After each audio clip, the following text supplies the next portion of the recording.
Hey everybody, it's Unnecessary Nighttime. So last week, Zach Cregger finally dropped the trailer to his Resident Evil movie that he's been working on. And initially I'd recorded a video, but I didn't like how it turned out, which is why I'm a bit late on talking about it. But I'm excited and there's some things that I want to bring up. So if you don't know, Zach Cregger is the director for Weapons as well as Barbarian. So he's on a bit of a hot streak right now in Hollywood. But he has been tasked with creating a Resident Evil movie that I believe has been in the works for a few years now. And I've had a week to sit on it, but I still don't know how I feel. There's some things that I like, but I have a few concerns. So let's get into it. So the film follows an everyday guy played by Austin Abrams, which is the star of one of his previous movies. And they're kind of taking the Ethan Winters route in RE7 and RE8, where it's just an everyday guy. There's no like special training BSAA member, like there's no Chris or Leon or other castmates returning. And this regular guy is tasked with delivering special cargo across Raccoon City. And it's going to take place in kind of the initial outbreak of RE2, RE3 before the bomb drops on the city. Zach Cregger stated in his IGN interview, which is where I'm getting most of this information from, that he wants it to feel like you're actually in the games and you're playing through them, which is why there's a myriad of Easter eggs in the trailer, as well as, for example, like the guy played by Austin Abrams starts off with a pistol, I think, and then he upgrades to a shotgun, and then later on he has a machine gun. So he kind of wants to show that upgrade progress that you get throughout the games as you navigate through the story. He also stated that he wants it to be focused more on the T-series virus mutations instead of like the regular zombies. Which is why in the trailer you can see like this giant fat fuck blob guy sitting in the sewers waiting for Austin Abrams. And he said that it's inspired by the Pale Judge from Blood Meridian, which I think is pretty cool, as well as Mr. X and the Tyrants and stuff like that. There's also this other infected, which you can see bursting out of a doorway with all the limbs, and it's very reminiscent of the burned girl, the burned sister from the Evil Within game.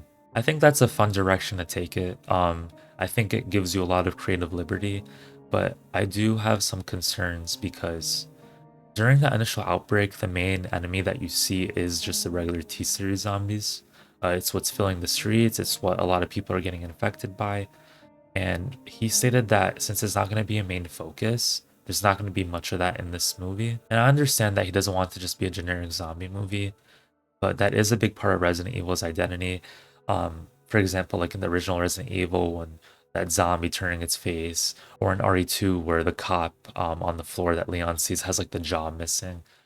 There's some very iconic Resident Evil symbolism there. He also stated that zombies are only going to appear about like 3 times in the movie, and that 2 of those were already shown in the trailer. One of those was the rooftop scene, and I believe the other one was like in a hospital. So I'm a bit worried about that. I don't want it to just be some wacky thing where he just coming up with like all these enemies and it doesn't feel like Resident Evil. I guess that's my main takeaway from this that I'm concerned about. Um, I worry they're gonna kind of take like an Until Dawn approach where it has the name, but like other video game movies, they just kind of do their own thing and it doesn't feel like the game that it's based off. I think the main way to combat this is to have a shit ton of Easter eggs, things that the regular fans can look back to and make it feel like they're in Raccoon City. Because, for example, like right in the start of the trailer, it shows that it's snowing during the outbreak, which, as we know in the games, is not the case. So that already kind of threw someone like me off. And if we're gonna just be seeing a bunch of new enemies, I think there's gonna be like a disconnect. I'm still cautiously optimistic because even though it might not feel like a Resident Evil movie, it might still be a fun horror film. For example, I enjoyed Until Dawn, even though it wasn't really based off the game.